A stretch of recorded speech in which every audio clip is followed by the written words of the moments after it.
About 10 years ago, I never thought much about the room I ended up in. At first glance, it wasn't anything special, just a narrow guest bedroom tucked away at the end of the upstairs hallway. But it had one strange feature. It sat directly above the garage. When I first moved into it, I hated that fact. Anytime someone came or went, the vibration of the garage door shook the floor like a low mechanical growl.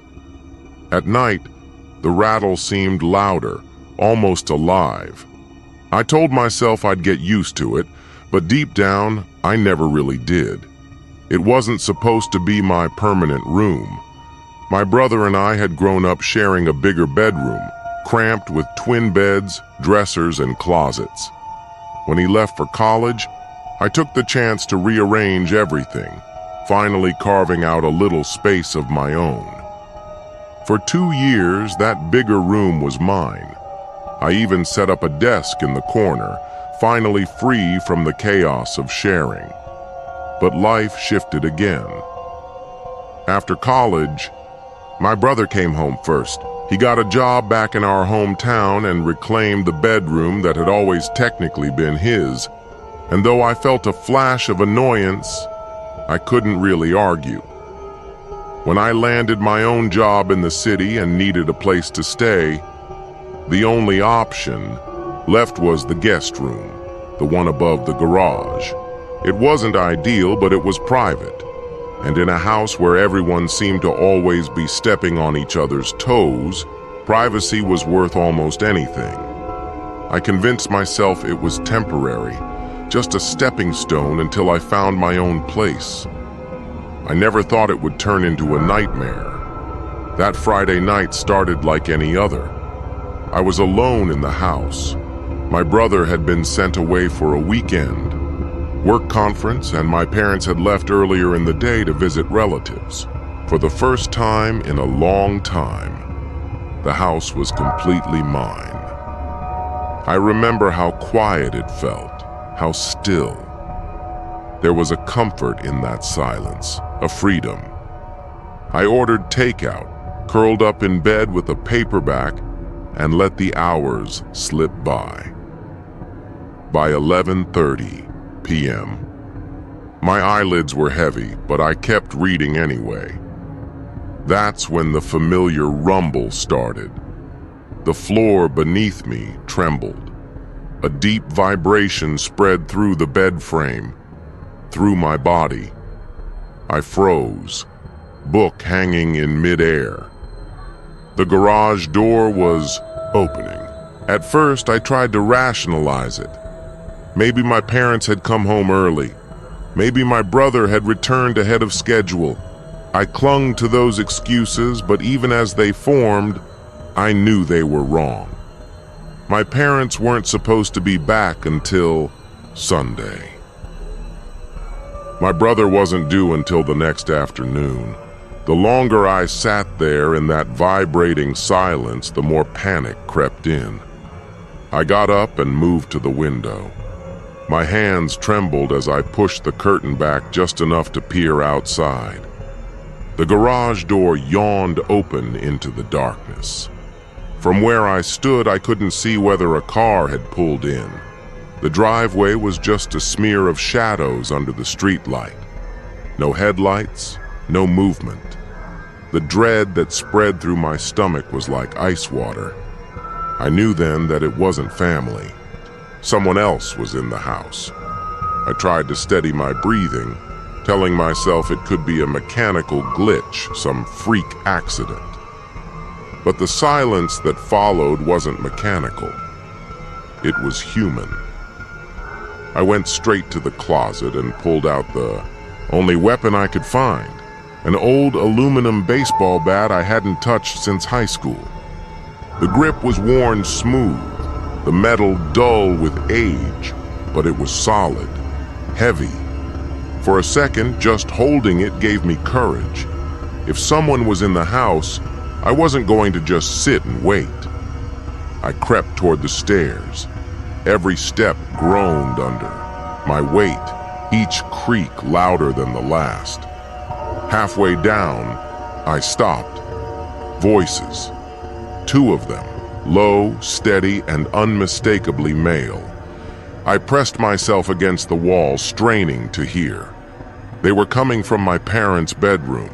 They weren't whispering nervously like burglars caught off guard. They were speaking calmly, rifling through drawers with precision. This wasn't random.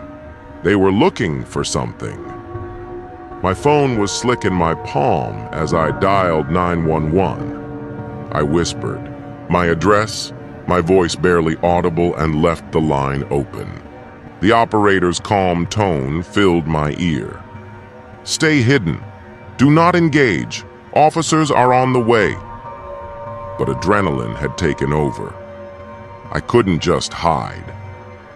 The voices, the sound of my parents' belongings being pawed through, it filled me with a rage I hadn't expected. This was our home, my family's space, and they were violating it. I tightened my grip on the bat. My hands shook, but my feet carried me forward anyway. The hallway to my parents' room stretched like a tunnel. I could hear the scrape of wood as drawers slid open, the rustle of clothes being tossed aside. I turned the corner and let out a yell, charging in with the bat raised high. The two men spun around, startled. They hadn't expected anyone. One was tall and broad, his face half hidden beneath a baseball cap. The other was wiry, his eyes sharp and darting. I swung the bat with every ounce of strength I had. The metal cracked against the wiry man's leg. He howled, collapsing to the floor and clutching his shin. The larger man reacted instantly, lunging at me. His body slammed into mine, knocking the breath from my lungs. The bat slipped from my grasp and clattered across the floor. Before I could scramble for it, his hands were around my throat. The pressure was crushing. My airway closed. My vision blurred. I clawed at his arms, kicked at his legs, but he was stronger. His face was twisted in fury, his teeth bared. Out of the corner of my eye, I saw movement. The wiry man was crawling toward us, something glinting in his hand. A knife. My heart plummeted. This was it. My final moments. I thought of my parents, my brother, the unfinished life I was about to leave behind. Then, sirens. The sound was faint at first, then growing louder, closer. Police. The man strangling me froze. His grip loosened slightly as he looked toward the window. The other man hesitated, knife still in hand, but his eyes darted toward the back door. In an instant, they were gone. The weight lifted from my chest. Air flooded back into my lungs in ragged gasps. I collapsed to the floor, dizzy and shaking. The last thing I saw was the larger man grabbing the bat. He swung it toward my head. Pain exploded through my skull, and everything went black. I woke to a police officer kneeling beside me, his voice urgent but gentle. "You're okay. You're safe now." The intruders had fled out the back when they heard the sirens. Paramedics checked me over. Bruises, a concussion, but nothing fatal. The police searched the neighborhood, but the men had vanished into the night. Afterward, nothing felt the same. My parents installed cameras, lights, motion detectors. The house bristled with security, but the questions never left. How had they gotten in? Every door had been locked.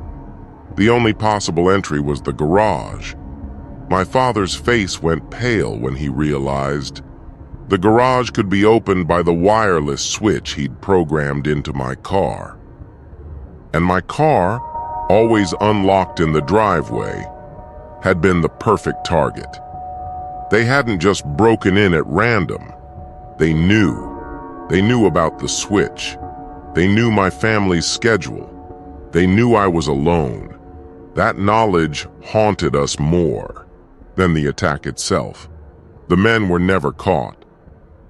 My father grew paranoid, convinced it was someone we knew. My mother flinched at every noise. My brother avoided talking about it altogether. And me? I never forgot the moment I accepted I was about to die. It changed everything.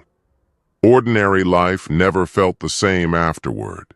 Crowds felt dangerous. Silence felt threatening. Even years later, I still jump at the sound of a garage door opening. Some fears never fade. Some nights never end.